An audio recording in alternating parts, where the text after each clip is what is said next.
இளைஞரணி மாவட்ட அமைப்பாளர் மற்றும் துணை அமைப்பாளர் பொறுப்புகளுக்கு விண்ணப்பித்தவர்களிடம் திமுக இளைஞரணி செயலாளரும் துணை முதலமைச்சருமான உதயநிதி ஸ்டாலின் நேர்காணல் நடத்தினார்.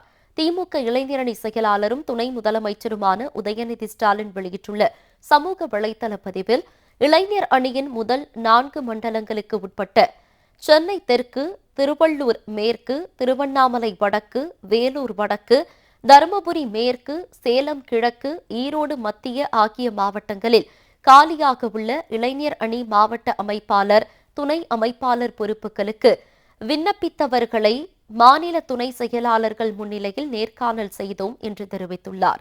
இவர்கள் இதுவரை ஆற்றியுள்ள கட்சிப் பணிகள் குறித்து விரிவாக கேட்டறிந்து கொண்டு வந்திருந்த மினிட் புத்தகம், புகைப்பட தொகுப்பு உள்ளிட்ட ஆவணங்களை பார்வையிட்டு உற்சாகமாக கட்சி பணியாற்றுமாறு வாழ்த்தினோம் என்று திமுக இளைஞரணி செயலாளர் துணை முதலமைச்சர் உதயநிதி ஸ்டாலின் தெரிவித்துள்ளார்.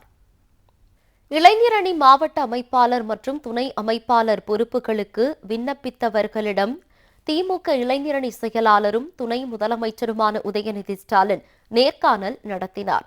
திமுக இளைஞரணி செயலாளரும் துணை முதலமைச்சருமான உதயநிதி ஸ்டாலின் வெளியிட்டுள்ள சமூக வலைதள பதிவில், இளைஞர் அணியின் முதல் 4 மண்டலங்களுக்கு உட்பட்ட சென்னை தெற்கு, திருவள்ளூர் மேற்கு, திருவண்ணாமலை வடக்கு, வேலூர் வடக்கு, தருமபுரி மேற்கு, சேலம் கிழக்கு, ஈரோடு மத்திய ஆகிய மாவட்டங்களில் காலியாக உள்ள இளைஞர் அணி மாவட்ட அமைப்பாளர், துணை அமைப்பாளர் பொறுப்புகளுக்கு விண்ணப்பித்தவர்களை மாநில துணை செயலாளர்கள் முன்னிலையில் நேர்காணல் செய்தோம் என்று தெரிவித்துள்ளார்.